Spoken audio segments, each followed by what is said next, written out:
Very well, my friends. Thanks for joining me on another Psi-Friday with Mason.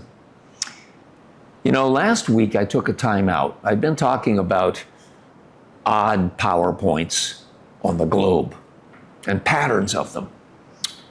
And I took a time out last weekend to talk about the summer solstice. And I think that was a good thing, you know. I mean, that's a pretty powerful time of the year.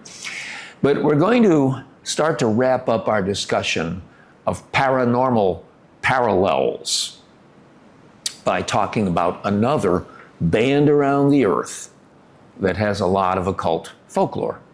We're talking about the 33rd parallel. Now, 33 is a really big number to the Freemasons, which gets a lot of people's imagination cooking. You realize that the original Freemasonry, I mean, at one point there was one Freemasonry. It was basically English Freemasonry, English and Scottish. They call it York Rite. But a different type of Freemasonry took over. And York Rite had only 3 levels to its initiation.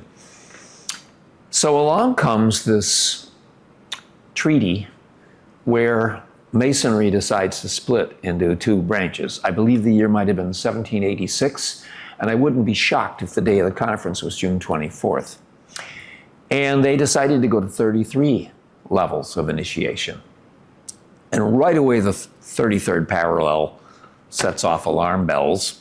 Charleston, South Carolina, one of the earliest American cities, serious cities to be founded, is pretty close to the 33rd. And that is a major city to the Freemasons. There's been a lot of American Masonic history taking place in Charleston, South Carolina. But there are people who take this 33rd parallel all around the world, and they find pyramids in China. Those are interesting. I don't know that they've ever been really studied very well. Some of them are really big. And they find ruins, ancient native ruins, the Hohokam culture. And they find a lot of, I'm not sure about disaster areas along the 33rd, but they do find paranormal areas. I believe there are some lights in Phoenix, which are pretty close to the 33rd parallel. I might mention that the Great Pyramid is not on the 33rd parallel. I would also mention that the famous Marfa lights in Texas are not on it. They're not really that close. I might also add that maybe someday we'll talk about the significance of the number 33 to the Freemasons. But I think for today, we ought to discuss the simple logic of this band going across the earth that would mysteriously sprout phenomena or that would link places that haven't.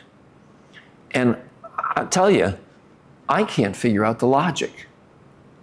I mean, I do understand that there is such a thing as a ley line, a ley. It's a connector of sacred sites. I believe that. And I know there's all kinds of skeptical rebuttal to it.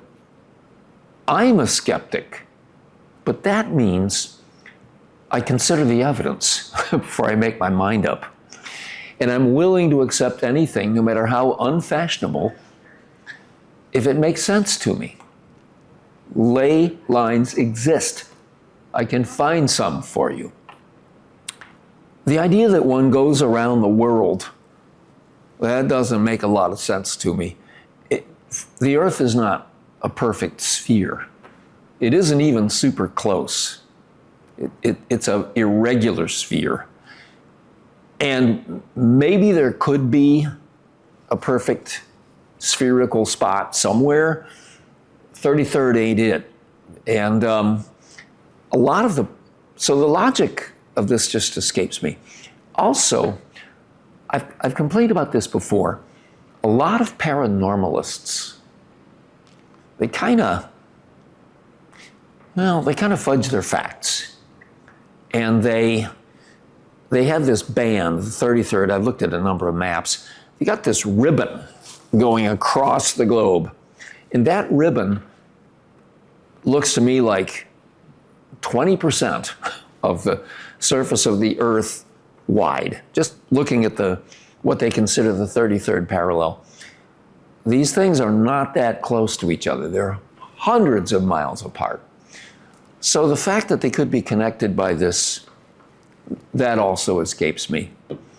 And I think if we're expecting people to buy some kind of a paranormal truth, we got to be really careful about our normal facts.